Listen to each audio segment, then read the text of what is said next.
이번 사연은 신우에게 소개팅을 해줬더니 신우가 자기 자신은 모르고 소개팅남을 비난하길래 놀려주었다는 올케의 사연인데요.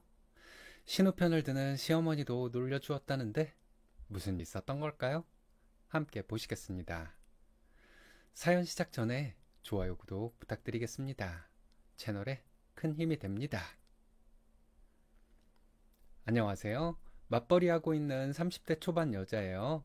보태준 건 쥐뿔도 없으면서 온갖 잔소리만 늘어놓는 시댁 때문에 스트레스 받네요. 참고 살려다가 그냥 싸가지 없는 며느리가 되기로 마음먹었습니다. 저희 남편은 위로 누나 둘이 있어요.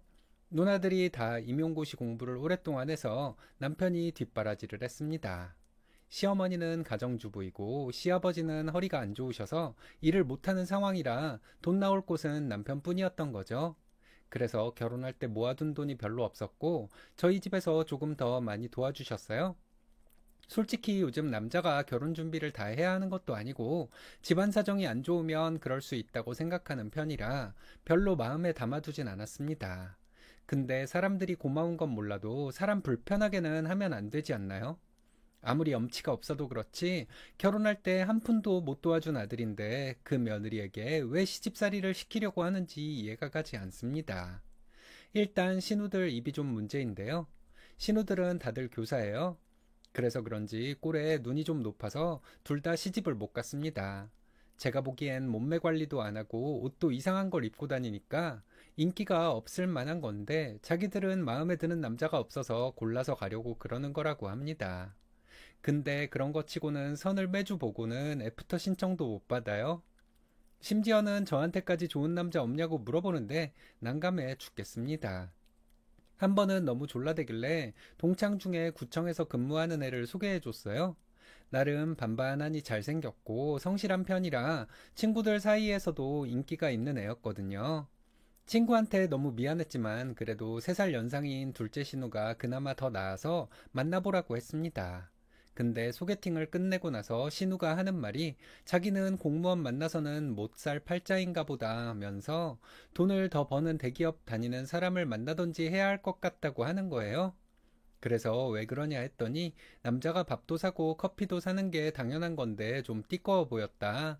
그리고 밥도 무슨 싸구려 파스타집에서 가서 더 시키지도 못하게 하는 게 말이 되냐 하는 거였어요. 순간 얘가 그럴 애가 아닌데 왜 그런가 싶어서 전화를 해보니까 글쎄 신우가 메뉴를 4~5개 시켜서는 먹지도 않고 있었다는 거죠. 이 남자가 나한테 돈을 얼마나 쓸 수 있나 시험하는 것처럼요. 아니 첫 만남에 자기가 김태희 전지현도 아니면서 왜 그런 꼴값을 떨었는지 모르겠어요. 그리고 말끝마다 자기가 귀하게 자란 딸이라 살림도 많이 못할 수도 있는데 괜찮냐? 남자들이 원래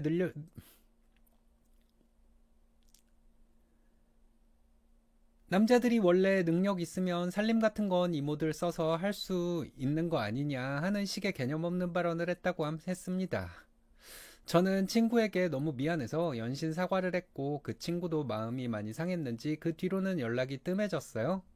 이 일이 있고 난 뒤 저는 굳이 신우한테 뭐라고 하지는 않았습니다. 괜히 또 싸우게 될까봐 가만히 있었는데 글쎄 몇 주 지나고 나서 주말에 저희 집에서 다 같이 맥주 한잔 할 때 큰 신우가 자기는 왜 남자를 소개해주지 않냐고 하더군요. 작은 신우만 해주고 자기는 무시하는 거냐고 하길래 그런 게 아니라 진짜 주변에 소개해줄 만한 남자가 없다고 말하고 대화 주제를 돌리려고 했습니다.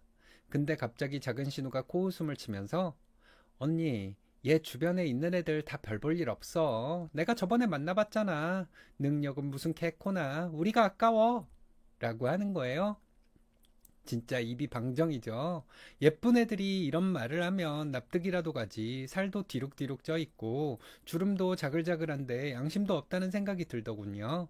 그 말을 듣는데 순간 너무 열받아서 제 친구들도 예쁘고 어린 애들을 밝히니까 수준이 맞는 사람을 소개해드려야죠. 라고 해버렸습니다. 적어도 자기들이 별 볼 일 없는 늑다리라는 건 알아야 되잖아요. 그러니까 작은 신우가 자존심이 긁혔는지 자기가 지금 못생기고 늙었다는 뜻이냐고 따졌어요. 그러자 옆에서 듣고 있던 남편이 누나들이 어디 나가서 외모로 경쟁력 있는 건 아니라고 하는데 웃겨 죽는 줄 알았습니다. 신우들은 기분이 나빴는지 집에 가버리고 남편도 옆에서 듣기에 너무 어이가 없어서 한마디 거들었다고 하더라고요. 그 뒤로 신우들은 저를 눈엣 가시처럼 생각했던 것 같아요. 제사 때마다 손발 하나 까딱하지 않으면서 음식이 짠해, 제 행동이 굼뜨네 하나하나 지적하기 시작했고, 저는 노처녀 히스테리인 걸 알았기 때문에 별로 반응하지 않았습니다.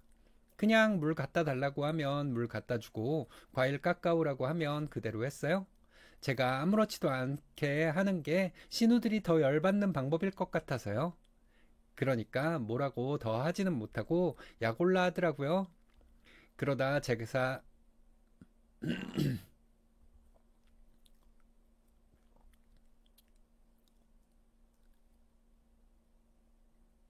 그러다 제사 다 마치고 식사를 하고 있는데 슬슬 눈치를 보면서 제 이야기를 또 하기 시작했습니다.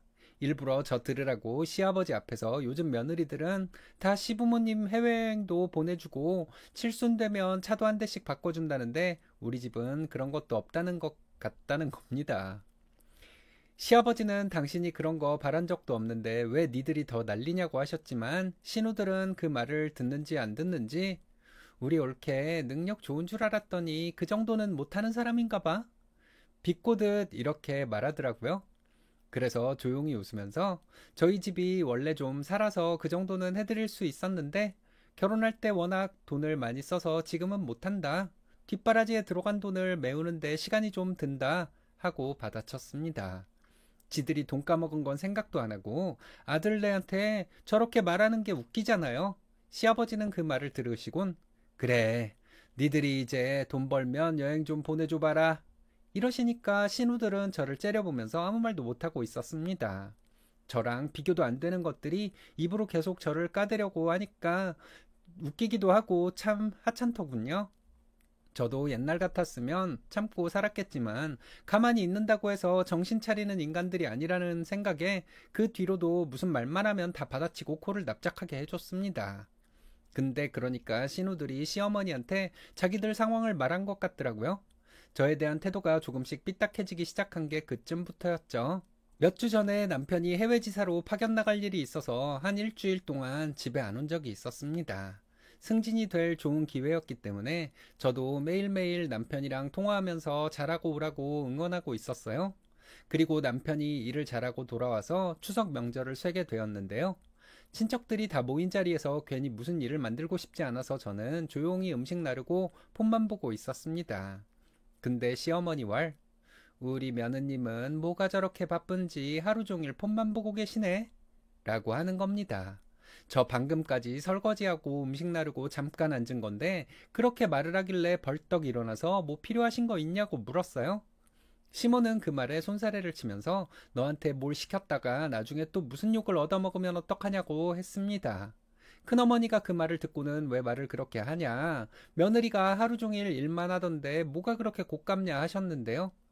시어머니는 그 말을 듣고 며느리가 시댁에 와서 일하는 건 당연한 건데 형님은 왜 제 편을 들고 그러냐, 쟤는 고생하는 것도 아니다, 자기 신우들을 다 잡아먹으려고 하는데 우리 집은 며느리 눈치 보는 시댁이다, 이렇게 이야기를 하는 겁니다. 진짜 고생은 해보지도 않았지. 자기네 집촌 돈 좀 있다고 생색은 생색대로 다 내고 남편 기죽이는 애니까. 시어머니가 이러면서 저를 보고 혀를 끌끌 차는데 너무 열받아서 한숨이 다 나왔습니다.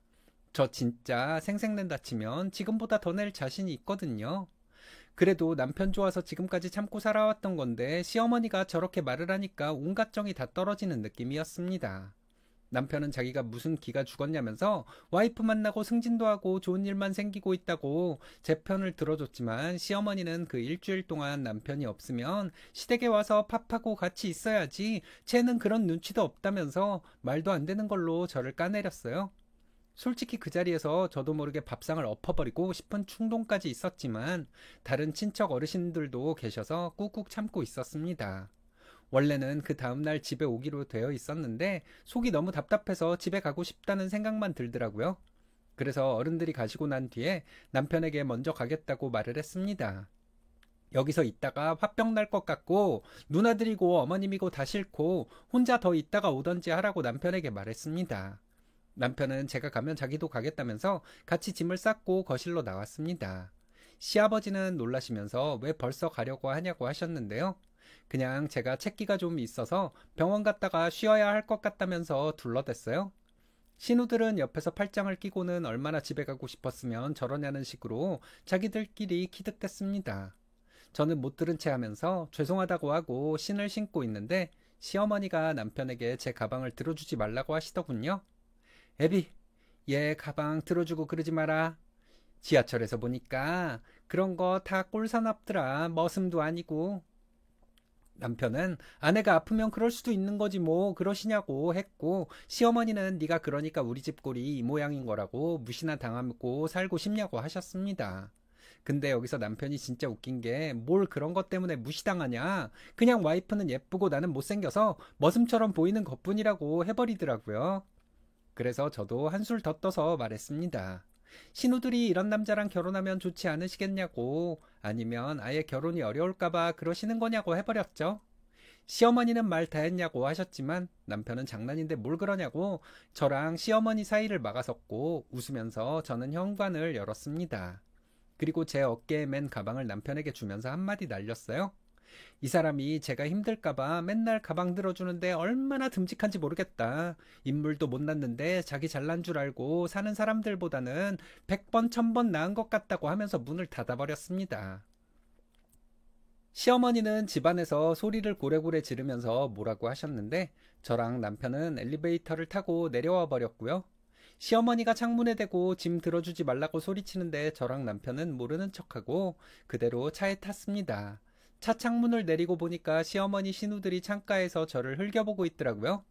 더 야고를 하고 손을 크게 흔들어 보이고 집에 와버렸죠. 전화가 몇 통이나 왔는데 그냥 안 받고 실컷 잤습니다. 남편도 저한테 잘했다고 해주더군요. 어차피 앞으로 같이 살 사람은 저니까 시댁 편보다는 제 편을 들기로 한 것 같아요. 앞으로 누구든 저한테 함부로 하는 시댁 식구들 있으면 눈에는 눈, 이에는 이로 나가려 합니다. 싸가지 없다고 욕을 하든 말든 당하면서 사는 건 아닌 것 같아서요. 큰일이 아니더라도 시비 거는 거 하나하나 봐줄 생각 없습니다. 자기네 딸들은 자상한 남자한테 시집 가기를 바라면서 왜 저한테만 이렇게 못되게 구는지 이해가 가지 않네요. 그래도 괜찮습니다. 멍청한 신우들 놀려먹고 시어머니한테도 할 말 다 하면 되니까요. 제가 너무 나쁜가요? 하여튼 제 이야기 들어주셔서 감사합니다. 여러분도 속 시원한 하루 보내세요. 시댁에서는 먼저 지랄하는 사람이 이기나 보네요. 화를 내는 사람에게 한번 져주면 습관이 돼버리죠.